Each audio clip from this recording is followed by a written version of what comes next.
Hey, I'm Sarah, a 28-year-old graphic designer with a passion for creativity and a baby on the way. Right now, I'm standing in my living room, surrounded by a sea of yellow and green decorations. My best friend, Emily, is up on a ladder, hanging the last of the welcome baby banners. Emily, you're a lifesaver, I call out, rubbing my very pregnant belly. I don't know how I have pulled off this gender-neutral baby shower without you. She grins down at me. That's what best friends are for, Mama. Plus, you know I love driving your mother-in-law crazy with all this yellow and green. I laugh, rolling my eyes. Oh God, don't remind me. Linda's been texting me nonstop about the baby's gender. If I get one more old wives' tale from her about how to tell if it's a boy or girl, I'm going to lose it. Right on cue, my phone buzzes. I glance at it and groan. Speak of the devil. Is it her again? Emily asks, climbing down the ladder. I nod, showing her the screen. Now she wants to know if I'm craving salty or sweet. Apparently, that's a foolproof way to tell. Emily rolls her eyes. That woman needs a new hobby. Tell me about it, I sigh, tossing my phone aside. Mark's trying to run interference, but you know how she is. As if on cue, my husband Mark walks in, looking a little frazzled. Hey babe, the nursery's all set up. My dad's bringing the last piece of furniture later. Thanks, hun. How's your mom doing with all this? I ask.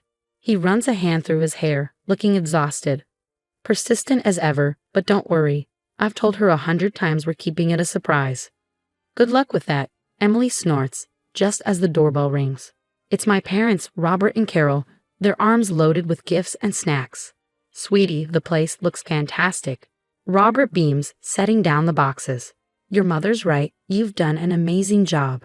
As we chat, Mark's phone rings. He glances at the screen and sighs. It's Mom again. I better take this. He steps outside, and through the door, I can hear him trying to calm Linda down. Emily sidles up to me smirking. $10 says she's trying to get him to spill the beans about the baby's gender. I shake my head. No bet. That's a sucker's game. As the day goes on and more friends and family arrive, the house buzzes with excitement. But I can't shake the nagging feeling that Linda's up to something. Every time Mark's phone rings, I tense up. Later that night, as Mark and I are getting ready for bed, I finally bring it up. Hun, is your mom okay? She seems extra intense about the whole gender thing. Mark sighs, pulling me close. You know how she is. She just wants to be involved. But don't worry, I've got it under control. I nod, trying to believe him, but as I drift off to sleep, I can't help but wonder what Linda might have up her sleeve for tomorrow. The morning of the baby shower arrives, and I wake up feeling a mix of excitement and nerves. As I'm getting ready, Mark walks in, looking anxious. Hey, you okay? I ask. You look like you've seen a ghost. He rubs his hand through his hair. Just got off the phone with my mom. She's acting weirder than usual. She kept talking about having a big surprise for us. I don't like the sound of that. I try to brush it off, but the unease lingers as the guests begin arriving. This spread looks amazing, my friend Rachel exclaims, eyeing the buffet. Thanks, Emily really outdid herself, I say, feeling proud. But just then, Emily rushes over, looking flustered. Sarah, we've got a problem. The cake decorator mixed up the order. The cake says it's a boy. What? No, this can't be happening. Don't worry, I've got a plan, Emily assures me. We'll just scrape off the boy part and replace it with baby. Crisis averted. As we're dealing with the cake disaster, the doorbell rings. Mark goes to answer it, and I hear his shocked voice from the hallway. Mom, what is all this? I turn to see Linda barging in, flanked by a small crowd of people I don't recognize. She's holding a bouquet of blue balloons, and there's a man in a white coat beside her. Surprise, darling, Linda announces, practically glowing. I've brought the party to you. What's going on, Linda? I ask, my voice shaking slightly. Well, since you two are being so stubborn about keeping the gender a secret, I decided to take matters into my own hands. Everyone, I'd like you to meet Dr. Thompson, sonogram expert extraordinaire. The man in the white coat gives an awkward wave. Mom, what are you doing? Mark hisses, mortified. I'm revealing the truth, dear, Linda declares proudly. It's a boy, and I have the proof. She pulls out a folder and waves it around for everyone to see. I have the latest sonogram pictures right here, Linda says triumphantly, holding up a folder. Dr. Thompson will examine them and confirm what I already know. I feel my face burning with a mix of anger and embarrassment. Linda, that's enough. This is our baby, our choice. You have no right. Oh, pish posh, Linda interrupts, waving her hand dismissively. I'm the grandmother. I have every right to know. Before I can respond, Emily steps in, trying to smooth things over. Hey everyone, why don't we move on to some fun baby shower games? I've got a great one where we guess the baby's birthday. But Linda isn't having it. She marches straight to Dr. Thompson and thrusts the folder into his hands. Go on, doctor. Tell them what you see. The poor man looks mortified. I'm not sure I should. Of course you should. Linda insists. I paid you good money for this. The room collectively gasps, and I see Mark's face turn pale. You did what? Linda realizes her slip up too late. Oh, fine. Yes, I paid him, she huffs, then adds, and I've been talking to your obstetrician too, Sarah, trying to get the truth out of her. But she wouldn't budge, even when I offered a very generous donation. My stomach churns. You tried to bribe my doctor. Linda, that's illegal. Chaos erupts. Mark is in a heated argument with his mother, voices overlapping. How could you do this, Mom? This is a complete violation of our privacy. I was just trying to help. You two are being ridiculous with all this secrecy. I can't take it anymore. I storm out of the room and lock myself in the nursery. Sitting there, surrounded by the soft yellows and greens we chose for our baby, I can still hear the argument outside. This was supposed to be a happy day, but now it's a complete nightmare. It's been 3 days since the baby shower disaster, and I'm still reeling. Sitting at the kitchen table, staring at my phone, I feel numb. Mark walks in and sits beside me. How are you holding up, babe? Honestly, I feel like crap, I say, shaking my head. Your mom violated our privacy, tried to bribe my doctor, and ruined what was supposed to be a special day. Mark sighs, running his hands through his hair. I know, I'm so sorry. I've been trying to talk to her, but she's just not listening. Before I can respond, my phone buzzes. It's Emily. I pick it up. Hey, Em, what's up? Sarah, you're not going to believe this. Remember Dr. Thompson from the shower? I did some digging. He's not a doctor at all. He's an actor Linda hired. I nearly dropped my phone. Are you serious? How did you find out? I recognized him from a local theater production. I called the theater and they confirmed it. His real name is Steve Daniels. I relay the information to Mark, and I can see his face turn red with anger. That's it, he says, standing up. I'm calling my mom right now. He puts the phone on speaker, and when Linda answers, she sounds cheery. Hello, dear. Have you finally come to your senses about the gender reveal?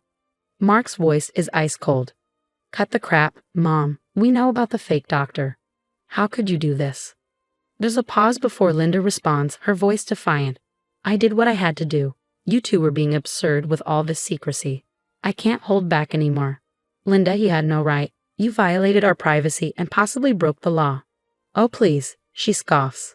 I'm the grandmother. I have every right to know about my grandchild. Mark's jaw tightens. No, Mom, you don't.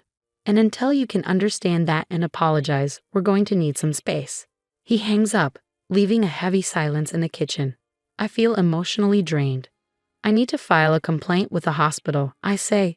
If she tried to bribe my doctor, who knows what information she might have gotten. Mark nods. I'll go with you. We need to get to the bottom of this. The next day, we sit in the office of the hospital administrator. The woman across from us looks grave. Mr. and Mrs. Johnson, I want to assure you that we take patient privacy very seriously. We will conduct a full investigation into this matter. As we leave, Mark's phone rings. It's his dad, George. Son, we need to talk. Can you and Sarah come over? When we arrive at Mark's childhood home, George looks tired and upset. I'm so sorry, both of you, he says, leading us to his study. There's something I need to show you. He pulls out a box filled with papers. Your mother? This isn't the first time she's done something like this.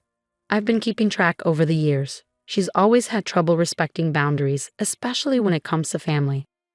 Mark looks stunned. Dad, why didn't you ever say anything? George sighs heavily. I thought I could manage her behavior, but after what happened at the shower, I realize I've been enabling her. It's time for this to stop. He hands us the box. Inside are letters, emails, and even legal documents detailing Linda's past manipulations. There was an incident with your cousin Jenny's wedding, George explains. Linda tried to change the venue without telling anyone because she didn't like the original choice. And when your brother Tom was applying to colleges, Linda submitted applications in Tom's name to schools he didn't even want to attend. I feel a mix of vindication and sadness wash over me. George, thank you for showing us this. It helps to know we're not alone in dealing with her behavior. Mark puts his arm around me, his voice steady with resolve. We're going to get through this, Sarah, together. And we're going to make sure our baby is protected from this kind of manipulation. After reviewing the evidence George provided, Mark and I sit in our living room, discussing our next move. I can't believe it's come to this, but I know what needs to be done. I think we need to take legal action. Mark nods, determination etched on his face. You're right, we need to protect our family. I'll call a lawyer first thing tomorrow.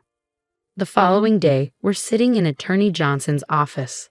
After listening to our story, she leans forward, her tone serious.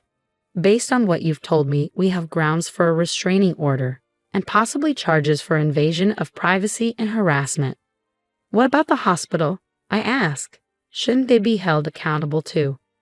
We'll start with the restraining order against Linda. Johnson advises. We'll address the hospital situation separately. A week later, we receive a call from the hospital administrator. Mrs. Johnson, we've completed our investigation.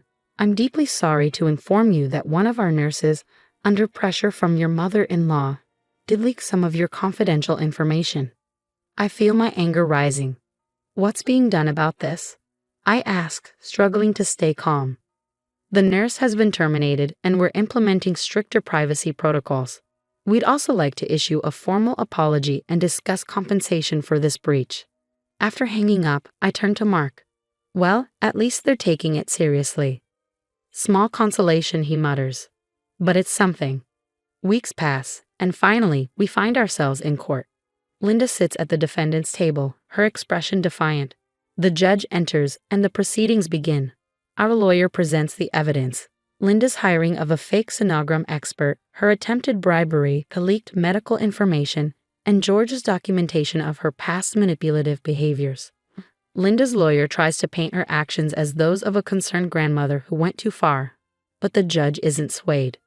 Mrs. Linda Johnson, this court finds you guilty of harassment and invasion of privacy, the judge declares. You are hereby fined $10,000 and ordered to attend mandatory therapy sessions to address your controlling behavior. I squeeze Mark's hand as the judge continues. Furthermore, a restraining order is granted. You are to have no contact with Sarah and Mark Johnson unless they initiate it. As we leave the courthouse, Mark turns to me, his eyes filled with remorse. Sarah, I'm so sorry. I should have stood up to her years ago. From now on, our family comes first. Always. I take his hand, feeling the strength of our bond. We're in this together, Mark. We'll get through it. Months pass, and the big day finally arrives. I'm in the delivery room, Mark by my side, when our beautiful baby boy enters the world. As I hold him for the first time, all the struggles and heartache fade away. He's perfect, Sarah, Mark whispers, awe in his voice. Absolutely perfect. George beams as he cradles his grandson. He's got your eyes, Sarah, he says proudly, and Mark's nose. Emily adds with a laugh, he's a perfect blend of you both. As our friends and family celebrate with us, I look at Mark and our son, feeling a deep sense of peace and strength. We've been through so much, but we've come out stronger, ready to protect our little family from any toxic influences. Now, I have a question for you. If you were in my shoes, would you ever consider forgiving Linda and allowing her back into your child's life? Or do you think some actions are truly unforgivable when it comes to protecting your family?